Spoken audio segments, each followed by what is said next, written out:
முதலாளி,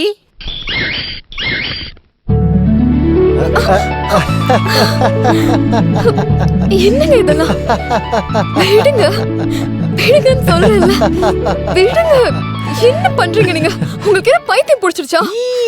ஆமா, பைத்தியம் தான் பிடிச்சிருக்கு. சந்தோஷ பைத்தியத்துலதான் இப்படிலாம் பண்ற சாவித்ரி. என்ன அவ்வளவு சந்தோஷம் உங்களுக்கு? வேலை எதுவும் கிடைச்சிருக்கா? இல்ல, ஒரு வேலை கம்மியாயிடுச்சேங்கிற சந்தோஷம். குறைஞ்சிருச்சா?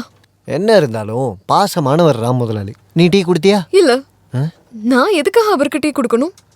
அட கடவுளே, முதலாளி நகையை திருப்பி கொடுக்கதா வீட்டுக்கு வந்தாரு. நீ ஒரு டீயாவது கொடுத்துருக்கலாம்ல. நகையை திருப்பி கொடுக்க வந்தாரா? யாரு? ஐயோ, அப்ப அவரு கொடுக்கலையா? இல்லையே, அவர் கொடுக்கல. முதலாளி வந்தாருன்னு சொன்ன உடனே நான் நினைச்சேன் அவர் நகை தான் கொடுக்க வந்திருக்காருன்னு. கடன் வாங்கின காசு கொடுக்காம எப்படி நகையை கொடுப்பாரு? அப்புறம் எதுக்கு அவர் வந்தாரு? அது எப்படி எனக்கு தெரியும்? ஒருவேளை நான் இல்லாதனால அவர் கொடுக்காம போயிட்டாரோ?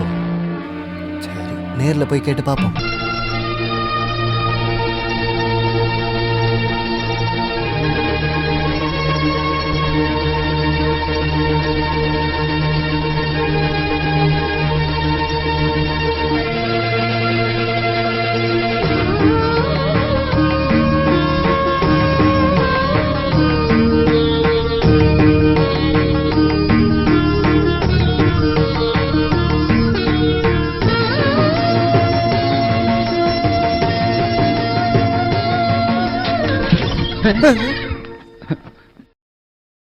திடீர்னு எதுக்காக இங்க உள்ள வந்த? உனக்கு என்ன வேணும் இங்க?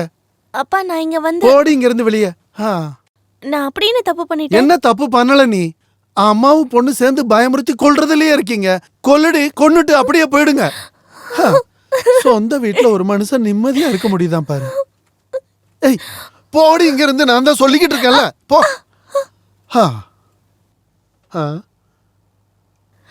அம்மா, அப்பாவுக்கு பைத்தியம் பிடிச்சிருச்சுன்னு நினைக்கிறேன். என்ன சொல்ற நீ? நீங்களும் நானும் அப்பாவை பயமுறுத்தியே கொல்ல போறோமா? அப்படியா சொன்னாரு? ஏதோ ஒண்ணு. இதெல்லாத்தையும் நீங்க தனியாவே அனுபவிங்க. நான் கிளாஸுக்கு போயிட்டு வரேன். ஏய், நில்லுடி அங்க. நீ எங்கடி போற? கிளாஸ்க்கு போறேன்னு. எங்க போற? நல்லா இருக்குங்க. தமிழ்ல தானே அவ சொல்றா. மறுபடியும் மறுபடியும் அத பத்தியே கேட்டுட்டு நீ இருக்கீங்க. எதுவும் பேசக்கூடாது. இப்பதான் தெரியுது இவ சொல்றது கரெக்ட்னு. நீ எங்கேயும் போக வேண்டாம். அப்ப ஏன் இப்படி பேசுறீங்க? அப்ப நான் படிக்க வேண்டாமா? ஓ, உன்னோட ஒரு படிப்பு. நீ அந்த வீணா போன வாத்தியார் பையன் கூட தானே சேர்ந்து சுத்திக்கிட்டு இருக்க. இன்னையோட நான் அதெல்லாம் நடக்க விட மாட்டேன். என்ன நீங்க பேசிட்டு இருக்கீங்க? தமிழ்ல தானே பேசிக்கிட்டு இருக்க. உனக்கு ஒண்ணும் புரியலையா? இல்ல. முதல்ல போடி உள்ள. போடி உள்ளன்னு சொல்றேன்ல. என்னாச்சு? நீ போடி. எப்படி போற? இப்படி போடி. போடி. இங்க யாரும் இல்லையா? யாரு?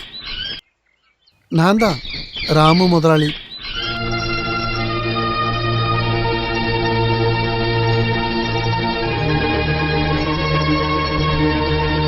உங்களுக்கு என்ன வேணும்? எனக்கு கொஞ்சம் தண்ணி கிடைக்குமா?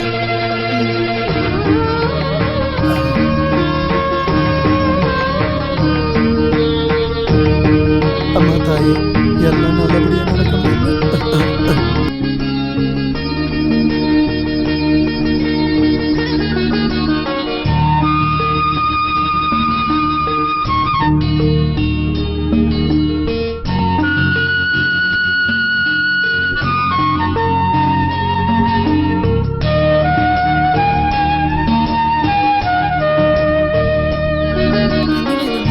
ஐயோ, வேணும்.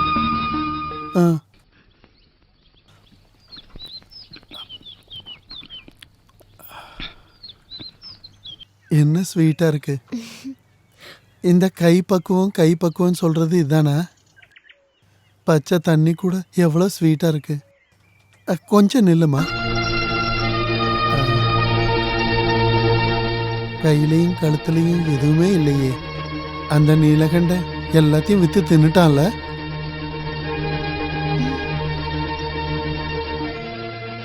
அருணா கயிறை கூட அடகு வச்சுட்டான்ல. அது உங்ககிட்ட தானே இருக்கு. இப்போ அது என்கிட்ட இல்ல, வீட்டுல பத்திரமா பாதுகாப்பா வச்சிருக்கேன். சாவித்திரி எதை பத்தியும் பயப்பட வேண்டாம். அந்த அருணா கயிறு எனக்கு வேணும். ஐயோ, ஏன் அப்படி சொல்ற? அது வேற எதுக்காக?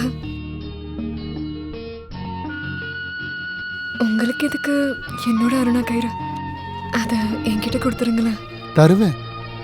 இந்த கண்டிஷன்ல நீ என்ன கேட்டாலும் ராம முதலாளி கொடுத்துருவேன். சொல்லு, உனக்கு என்ன வேணும்? எனக்கு என் அருணா கயிறு மட்டும் போதும். கொடுத்துடலாமே. அத நாளைக்கு கொடுத்துருட்டா? ம், நாளான்னைக்கு தரட்டுமா? சாவித்திரி, நாளைக்கே கொடுத்துட்றேன். ஈஸ்வரா, கிடைச்சது கூட இல்லாம போயிடுமோ? நாளைக்கு காலங்காத்தால ஆன உடனே நீலகண்டனை அனுப்பிவிடு. உன்னோட அரணா கயிறை இந்த ராமு முதலாளி கொடுத்து விட்டுருவேன்.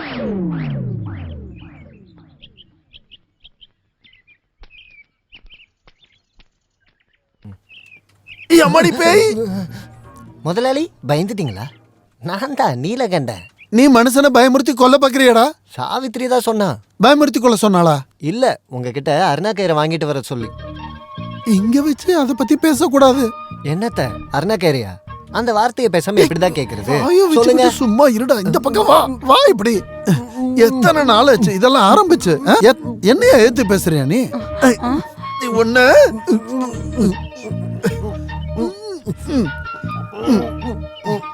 ஐய, இந்த வயசான காலத்துல நீங்க என்ன பண்ணிட்டு இருக்கீங்க? அதுவும் பட்ட பகல்ல. நானும் அதான் கேட்கணும்னு நினைச்சேன். முதலாளி எதுக்கு என்ன கட்டி பிடிச்சி? இங்க இருந்து போட மானம் கெட்டவனே. நான் போறேன். அருணா கயிறு வாயை முடிக்கிட்டு போடா. என்னோட தோட்டத்துக்கு வாடா. ஏன் புதைச்சு வச்சிட்டீங்களா? இல்ல, உன்னதான் புதைக்க போறேன். வாடா. அப்படி காசு கொடுத்துறேன். முதல்ல அருணா கயிறு கொடுங்க. தர முடியாதுன்னு சொன்ன நீ என்ன பண்ணுவ? நான் சரோஜினி அக்கட்ட எல்லாத்தையுமே சொல்லிடுவேன். அப்படின்னா போய் சொல்றா. இன்னைக்கு அந்த அருணா கயிறு எடுத்துட்டு போனா அவன் என்ன அடிச்சே கொண்டுருவான் முதலாளி. அப்படின்னா அதுதான் உனக்கு எனக்கு நல்லது. நீ என்னடா நீலகண்டா, என் நிலைமையை புரிஞ்சுக்க மாட்டேங்கிற? நீங்க தான் என் நிலைமையை புரிஞ்சுக்க மாட்டீங்க. சரி சொல்லு, உன்னோட நிலைமை என்ன? அந்த அருணா கயிறு தான் என் பிரச்சனை. அதே தாண்டா என்னோட நிலைமையும். அப்படின்னா அதை கொடுத்துருங்களேன். அப்ப உனக்கு அருணா கயிறு வேண்டாமா? அருணா கயிறு தானே பிரச்சனைன்னு சொன்னீங்க. அதுதான்டா எனக்கும் பிரச்சனை. ஐயோ, இங்க நான் பைத்தியமா இவரு பைத்தியமா டேய், தெரியலையே. இதெல்லாம் போகட்டும். என்னோட பிரச்சனை அப்படியே அங்க நிக்கட்டும். உன் பிரச்சனை கூட அங்கேயே இருக்கட்டும். இது போல ஒரு அருணா கயிறு வாங்குறதுக்கு நான் உனக்கு காசு தரேன். நீ காசை வாங்கிக்க. சாவித்திரி கிட்ட கேட்கலன்னா பாவம் அவளும் கஷ்டப்படுவாள். ஓ, அருணா கயிறு பிரச்சனை எல்லாத்தையும் ஒண்ணு ஆக்காத. அருணா கயிறு வேற, பிரச்சனை வேற. இந்த வாங்கிக்க. இந்த இருந்தாலும் சாவித்திரி கிட்ட பிடி. ஒரு வார்த்தை. வை. போதுமா? இவ்வளோ காசை மொத்தமா பார்த்து எத்தனை வருஷம் ஆச்சு? நம்ம ஊரு சாமிக்கு என் மேல எப்பவுமே தனி பாசம்தான். என்னை எப்படியாவது தூக்கிட்டு வந்து என் வீட்லயே சேர்த்துடும். நல்ல வேலை இங்கே தூண் இருந்துச்சு. சாமி, இனி எல்லாமே உன் கையில் தான் இருக்கு.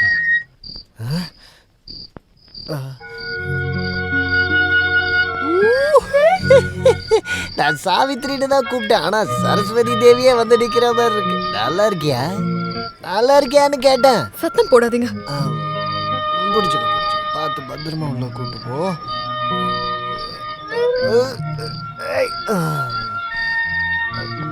கட்டில் வந்துருச்சா? அந்த காலை மட்டும் இப்படி போட்டு. இன்னைக்கு யாரு கூட போய் கல்லு குடிச்சீங்க? தோட்டத்துல வேலை பார்க்குற கண்ணாயிரண்ண கூட. வெக்கமா இல்ல உங்களுக்கு? வெக்கம் இல்லடி, கண்ணாயிரண்ண. கண்டவன் கூட எல்லாம் போய் குடிச்சிட்டு வரீங்களே, உங்களுக்கு வெக்கமா இல்லையா? நான் கண்டவன் கூட போய் கல்லு குடிக்கலடி, கண்ணாயிரண்ண கூட தான் குடிச்சேன். அப்ப அவன் தானே கண்டவன். அதாவது சாவித்திரி. புரியுது புரியுது. ஓகே. காசு எங்க இருந்து கிடைச்சதுன்னா எனக்கு புரியவே இல்ல. காசா? காசு சாமி கொடுத்துச்சு. சாமியா? ஆமா, என்னோட சாமியே அந்த ராமு முதலாளி தான். அப்போ அந்த சாமி கிட்ட யாருன்னா கயிறை கேட்கலையா? கேட்டேனே. கேட்ட உடனே அந்த சாமி கொடுத்துருச்சு. இதா அருணா கயிறு. இது அருணா கயிறா? எங்க ஊர்ல இதான் அருணா கயிறுன்னு சொல்லுவாங்க. என்னோட தங்க அருணா கயிறுங்கன்னு தான் கேட்டேன். தங்க அருணா கயிறா? அதான் முதலாளி வாங்கிக்கிட்டாரு. அப்புறம் தான் எனக்கு காசு கொடுத்தாரு. அந்த காசை எடுத்துட்டு நான் போகும்போது தான் அந்த கண்ணாயிரம் என் கூட வந்து பேசினான். அப்புறம் தான் நாங்கள் கல்லு கடைக்கே போனோம். அப்புறம் மீதி இருந்த காசுல அருணா கயிறு வாங்கிட்டேன். அந்த சாமி கொடுத்த காசுல மீதி ஏதாச்சும் இருக்கா? ஜோப்ல கொஞ்சம் சில்லறெல்லாம் இருக்கும். எனக்கு குடிக்க கொஞ்சம் விஷம் வாங்கிட்டு வந்திருக்கலாம் இல்லையா?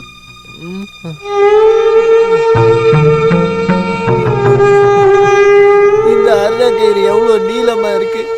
இதை அப்படியே நல்லா கட்டிட்டு மேலே போட்டு தொங்க விட்டோம்னா அலங்காரம் பண்ண மாதிரி இருக்கும். அழகா இருக்கும்.